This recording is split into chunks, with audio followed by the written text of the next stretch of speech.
অনি, এখন তোর কষ্ট একটু কম হচ্ছে তো বাবা? না, এখন একটু ঠিক লাগছে।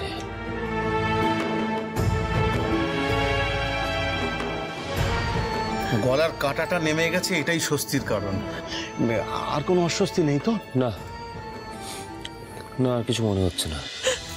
ঠাকুর, অনেক বড় পাড়া কাটালে তুমি। দেবী ভাগ্যিস বুদ্ধি করে শুকনো ভাতের ডলা খাইছিল। হ্যাঁ, এই কথাটা তো তখন এইসবের মধ্যে আমার মাথাতেই আসেনি।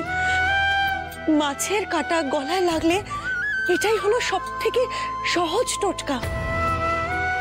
দেবী কিন্তু এই যাত্রায় অনেকে বাঁচিয়ে দিল। হ্যাঁ হ্যাঁ, ঠিক আছে ঠিক আছে অনি, এবার তুই খা। একটা শুভ কাজের আগে বাধা পড়ে গেল।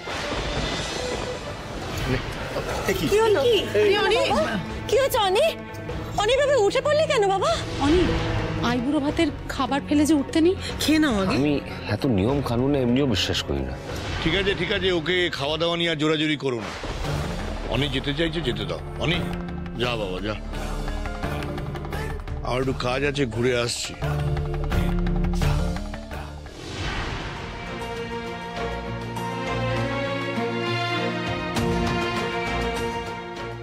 অনির আইবুড়ো ভাতের খাবারটা আমি একটু পরে উপরে গিয়ে ওর ঘরে দিয়ে আসছি। আপাতত তমসার আইবুড়ো ভাতটা শুরু হোক তাহলে। তোর বিয়ের সময় বৌদিকে বলবো কাঁটা ছাড়া মাছ দিয়ে তোকে আইবুড়ো ভাত দিতে।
ডাক্তারবাবু, হা করুন না, এটা খেয়ে নিন না।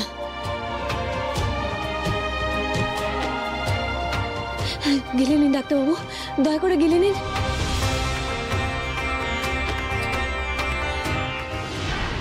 দেবীর উপস্থিত বুদ্ধি আজ আমায় বাঁচিয়ে দিয়েছে। মেয়েটাকে সবাই ভুল বুঝলো।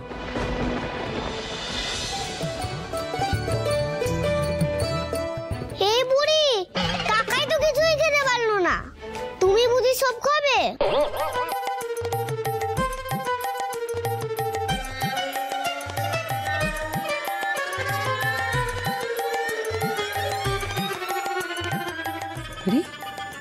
এই তুই কি বললি আমায় বুড়ি? কেমন অসভ্য ছেলে তৈরি হয়েছে দেখো মাসিমণি। কি হচ্ছে কি দাদা? এত আজে বাজে কথা তুমি কোত্থেকে শিখেছো? তোমরাই তো বললে যার বিয়ে হয়নি সেই আইবুড়ো। তাহলে কাকাই আইবুড়ো আর তমসা দিদি আইবুড়ি। হ্যাঁ ভগবান, তোকে কিছু শেখানো মুশকিল। এই নন্দিতা, তাতানকে এখান থেকে নিয়ে যাও, দিন দিন ওর পাকামো বাড়ছে। একসময় বলবো বুড়ি বুড়ি বুড়ি, দুষ্টু বুড়ি, হিংসুতি বুড়ি। এসব বলতে নেই, কি হচ্ছে এসব? চলো চলো চলো চলো, এসো এসো এসো এসো এসো, চলো চলো।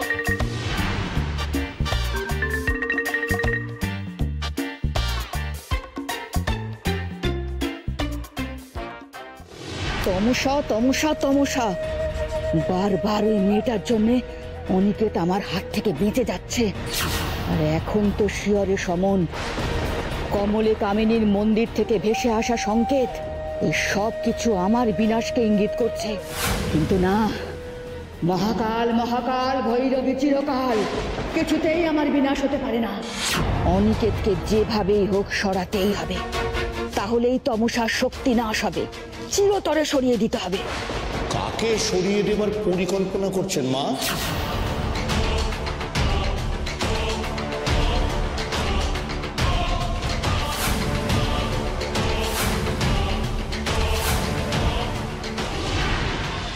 আমার পরিকল্পনার কথা কিছুতেই বিধুকে জানতে দেওয়া যাবে না। অনিকেত মারা গেলে সমস্ত সম্পত্তি ট্রাস্টের হাতে চলে যাবে, তাই কাগজপত্র সই না করিয়ে বিধু কিছুতেই অনিকেতকে মারতে দেবে না, এ কথা আমি জেনেছি। কাকে মারার পরিকল্পনা করছেন মা, বলুন। আমার কি শত্রুর অভাব রে বিধু?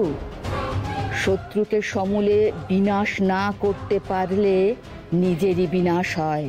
হ্যাঁ মা, তবে আমাদের শত্রু খুব তাড়াতাড়ি বিনাশ হবে। মা, আপনার কথা অনুযায়ী আমি অনিয়ার তমসার বিয়ের ব্যবস্থা করেছি। আমি চাই আপনি আমাদের বাড়িতে গিয়ে অনিয়ার তমসাকে আশীর্বাদ করুন, যাতে বিয়েটা নির্বিঘ্নে মিটে যায়। তারপরে এই তমসা আমাদের জীবন থেকে চিরদিনের জন্য সরে যাক।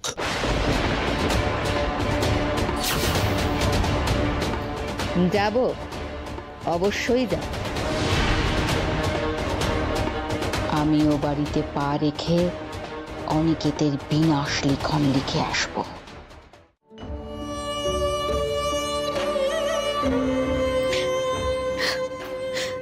ডাক্তারবাবু আর তমসা দিদির বিয়ে আমি কেন ভাঙতে চাইবো? মাগো, আমি তো কোনোদিন কারোর ক্ষতি করিনি, তাহলে বারবার আমাকে এসব কথা কেন শুনতে হয় বলো তো?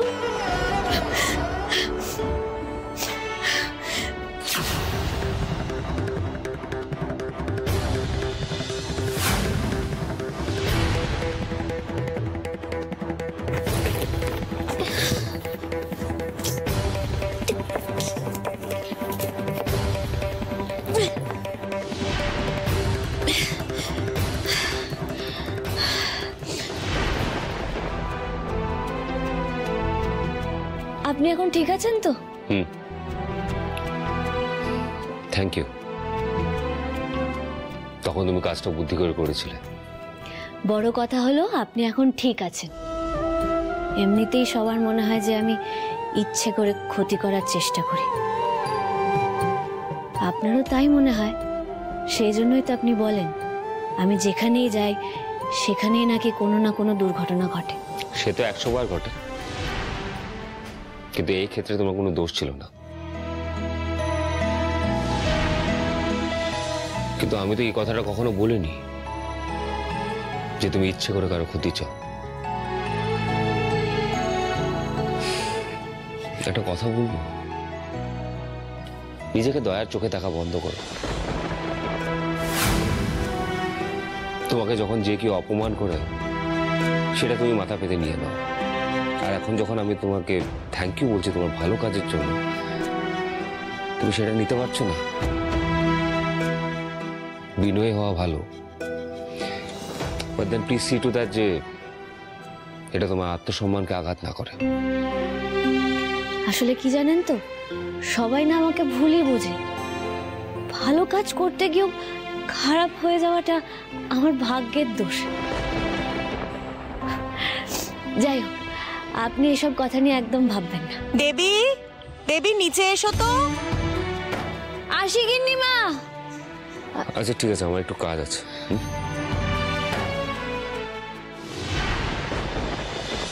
কে ওখানে?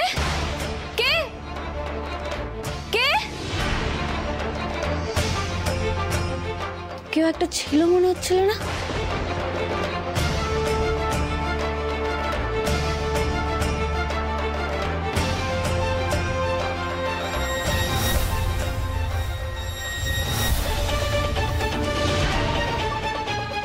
মেয়েটা নাকি কান্না কেঁদে অনির মনে এখনো জায়গা করার চেষ্টা চালিয়ে যাচ্ছে। আরো আরো হেনস্থা করব। কাজের লোককে কিভাবে পায়ের তলায় রাখতে হয় না, সেটা আমি খুব ভালো করে জানি।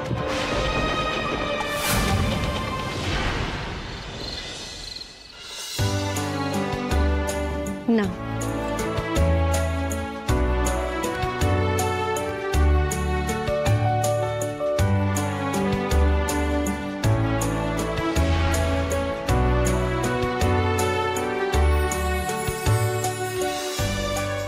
তোমরা সবাই আমার অনি আর আমার হবু বৌমা তমসাকে প্রাণ ভরে আশীর্বাদ করো, যেন ওদের বিবাহিত জীবন খুব সুখী হয়।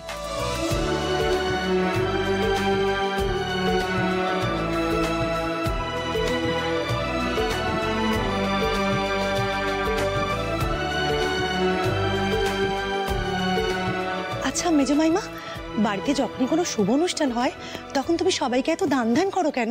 এটাই দেবরায় পরিবারের ঐতিহ্য, দেবরায় পরিবারের নিয়ম। আর আমি এই শিক্ষা পেয়েছি আমার দিদির কাছ থেকে। মানে ডাক্তারবাবুর মা তিনিও এরকম দান ধ্যান করতেন? দিদি যা দান ধ্যান করতেন তার 1 টাকাও আমি করতে পারিনি, তবে আমার দিদির শিক্ষা আর সংস্কার আমি ভুলিনি জানো।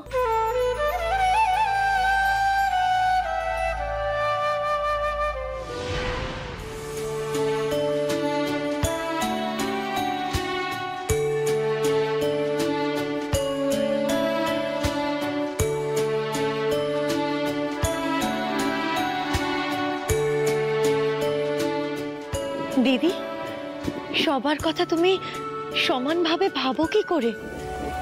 যেমন করে নিজের সংসারের কথা ভাবো ঠিক তেমন করে গ্রামের সবার প্রতি তোমার সমান নজর। আসলে কি জানিস তো, আমার সংসার মানেই হচ্ছে গ্রামের এই মানুষজন। এরা প্রত্যেকে আমার আপনজন। এরা আমাকে তো মা বলে ডেকেছে না, তাই যারা আমাকে আজ মায়ের জায়গা দিয়েছে তাদের সুবিধে অসুবিধেতে ভালো মন্দতে তাদের পাশে থাকবো না সে আবার হয়? দিদি সত্যি দিদি, তুমি না সাক্ষাৎ দেবী অন্নপূর্ণা গো। তোমার মতন করে এমন ভাবনা আমি কোনোদিন ভাবতে পারবো না দিদি। এ আবার কি কথা বোন, অবশ্যই পারবি। ওরে, আমার পরে এই সমস্ত দায়িত্ব তো তোকেই নিতে হবে না? আচ্ছা বলতো, আমি কি সারাটা জীবন থেকে যাব? দিদি, আমার কথা তুমি কখনো বলবে না। আমার পাগলি বোনটা। তুমি তোমার জায়গায় আলো করে থাকবে, আর আমি থাকবো তোমার ছায়ায়।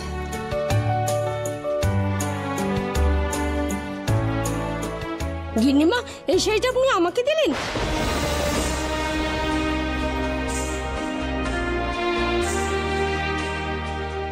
এটা তো ওই শাড়িটা দিদি, মা কমলে কামিনীকে কার্তিক পূর্ণিমার পুজোর দিন যেটা পরানো হয়েছিল।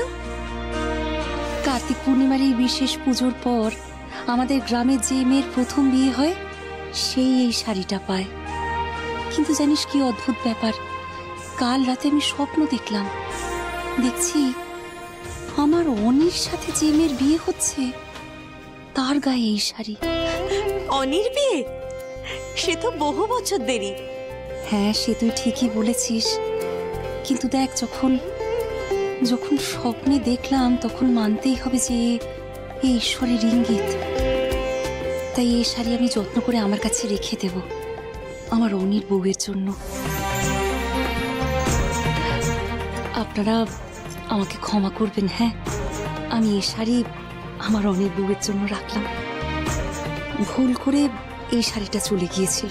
এমা, ছি ছি, হাত জোর করবেন না গিন্নিমা। গিন্নিমা, আপনি আমাদের কাছে মা সমান। আপনি যেমনটা ঠিক মনে করবেন তাই হবে। আপনি তো সবসময় আমাদের দিয়ে এসছেন, এই প্রথম ছোট্ট অনি বাবার জন্য কিছু চাইলেন।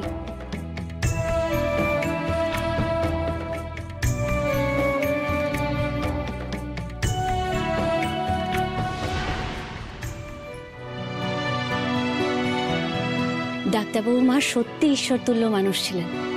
ওনার কথা শুনে তো আমার গায়ে কাঁটা দিচ্ছে। জানো, অমন মানুষ পৃথিবীতে বড়ই বিরল।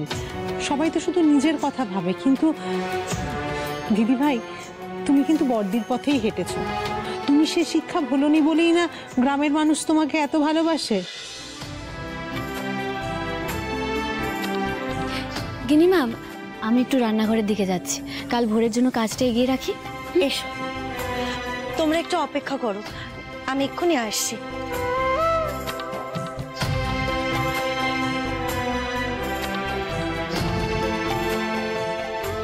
মা, এই শাড়িটা তো কি পুরনো, তুমি কাকে দেবে গো?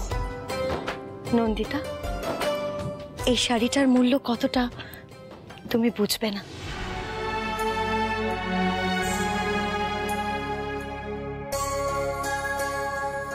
তমসা, এটা তোমার মা, এটা তোমার দিদির রেখে যাওয়া এই সম্পদটা আমি এতদিন আগলে রেখেছিলাম শুধু তোমার জন্য। আজ থেকে তোমার শাশুড়ি মায়ের এই আশীর্বাদ সারা জীবন যত্ন করে তুমি তোমার নিজের কাছে যত্ন করে রেখো, কেমন?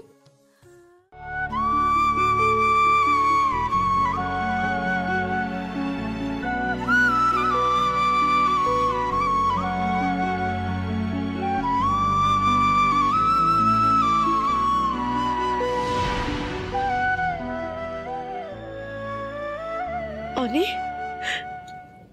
এই শাড়িতে না তোর মায়ের স্পর্শ আছে রে বাবা। তমসা যেদিন এই শাড়িটা পরবে তোর মায়ের ইচ্ছে পূরণ হবে।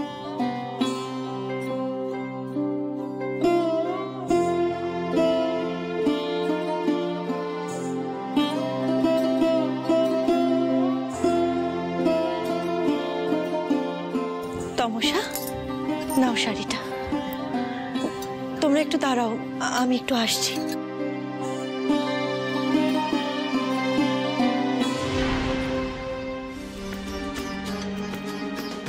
ইস, আমার জন্য পুরনো একটা পিজে যাওয়া শাড়ি রেখেছে।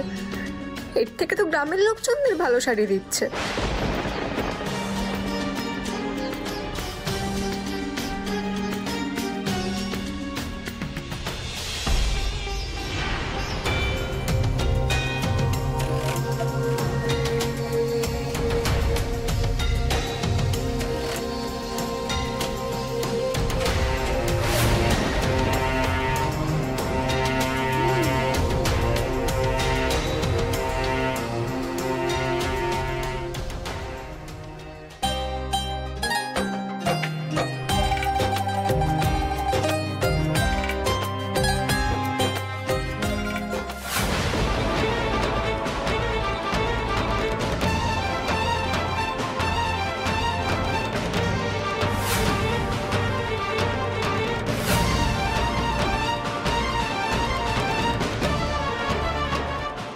গ্রামের গরিবদের জিনিসপত্র দেওয়া হচ্ছে, বাড়ির সব কাজের লোকেরাও পাচ্ছে। তাই ভাবলাম তুমিও বা বাদ যাও কেন। কিন্তু তমসা দিদি, এই শাড়িটা তো খুব দামি মনে হচ্ছে। এর গায়ে এত কাজ, মানে থাক, তোমার থেকে নিশ্চয় আমাকে শাড়ি চিনতে হবে না। আমার শাশুড়িমা যেভাবে দান ধ্যান করতেন, আমারও সেটাই করা উচিত। আর তার থেকেও বড় কথা, তুমি এত বাড়ির কাজকর্ম করছো দেবী, তাই জন্যই আমি তোমার শাড়িটা দিলাম। অনেক ধন্যবাদ তমসা দিদি, আপনি যে আমাকেও মনে করে কিছু দিলেন তার জন্য কৃতজ্ঞ।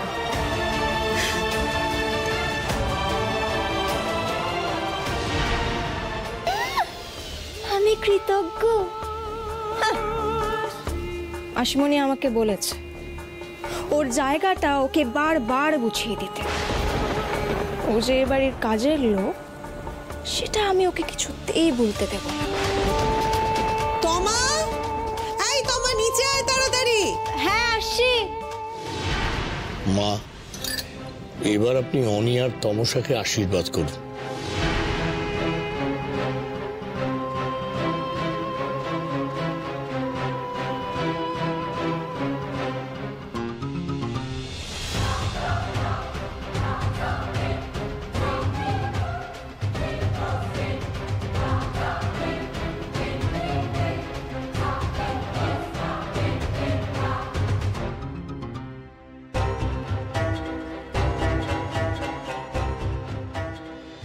আমার সবচেয়ে বড় শত্রু তুই, তাই তোর কবর খোঁড়ার সমস্ত ব্যবস্থাই আজকে আমি করে যাব। অনি,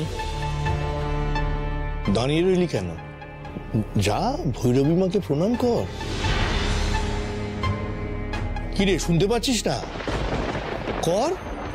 আয় অনি, মাকে প্রণাম করে মায়ের আশীর্বাদ নে। সরি, আমি ওনাকে প্রণাম করবো না।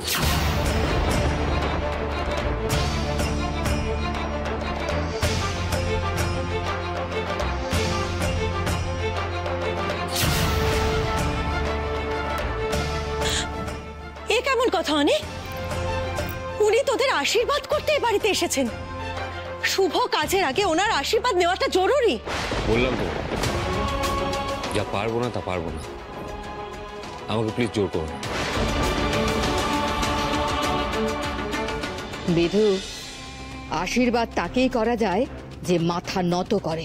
আমি একমাত্র তার কাছে মাথা নত করি যে আমার কাছে সম্মানের যোগ্য, যাকে আমি গুরুজন বলে মনে করি।